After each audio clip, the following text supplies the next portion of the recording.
माशाल्लाह। एक ये खूबसूरत मस्जिद है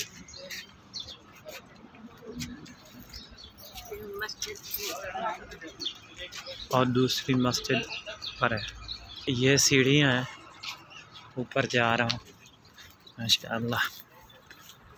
ये सबा मसाजिद, ये ग़ज़वा खंदक का मकाम है। आप देख रहे हैं माशाल्लाह, हमारे हाजी आ रहे हैं।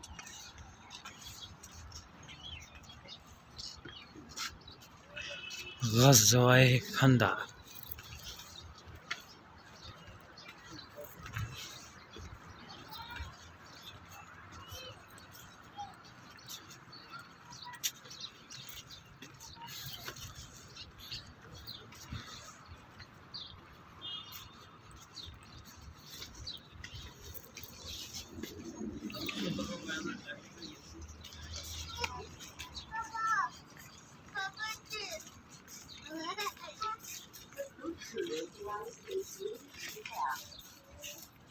ये मस्जिद फ़तह है।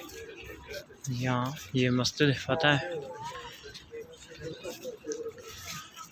ये लिखा हुआ है या कौन मस्जिद में मनता के ग़ज़वा खंदक युक़ालु लहू मस्जिद अज़हब और मस्जिद आला वहुवा मिन मौज़ि अल्लती।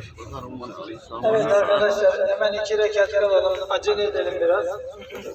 माशाल्लाह।